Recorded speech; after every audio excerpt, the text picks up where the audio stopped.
গুন্ডারা, তোরা আমাকে তুলে নিতে এসেছিস? কি ভেবেছিস আমার ডায়মন্ডের দাঁত ছিনে নিবি?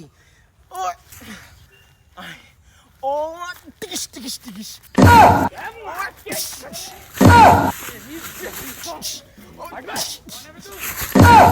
ও কোনো ডাকার জায়গা? তুই তুই এইখানে কেন ডাকছিস তানিয়া? তুই আমাকে জবাব দে। আরে থাকুক না, এত সমস্যা করতেছ কেন? এই শুভ, তুমি চুপ করো, তুমি চুপ করো।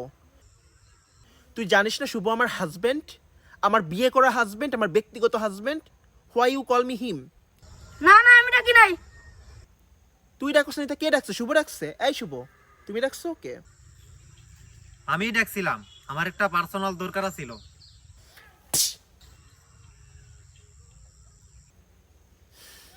বলতে পারতে যে তোমার আমাকে পছন্দ হচ্ছে না, চলে যেতাম তোমার জীবন থেকে।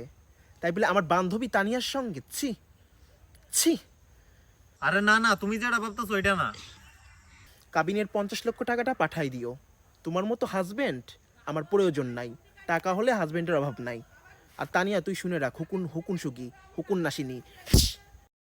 এটা মনে রাখিস, আর কোনোদিন কোনো বান্ধবীর বয়ফ্রেন্ডের দিকে, হাজবেন্ডের দিকে হাত বাড়াবি না। ডিস্টেন্স। এই ওমর, তুমি যেমন মেয়ে খুঁজছিলে জীবন সঙ্গী হিসেবে, সব গুণই আমার ভিতর আছে।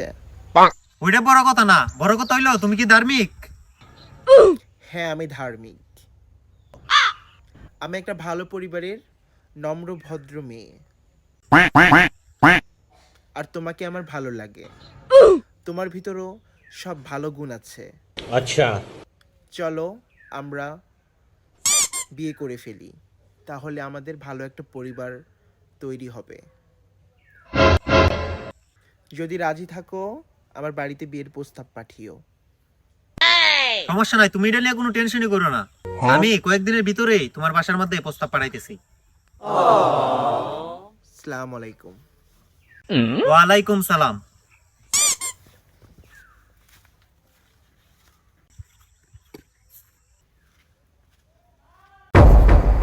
রাসেল, আমার উন্নাসার কইতাছি রাসেল, জোর করে তুই আমাকে পাবি, কিন্তু আমার দাঁত পাবি না। ছেড়ে দে শয়তান বলছি আমাকে, আমি কিন্তু চিৎকার করবো এখন। যতই চিল্লাও না কেরে, আজকে ছাড়তাম না। বাঁচাও, বাঁচাও, এই রাসেলের হাত থেকে আমাকে বাঁচাও। ছাড়, ছাড় কইতেছি।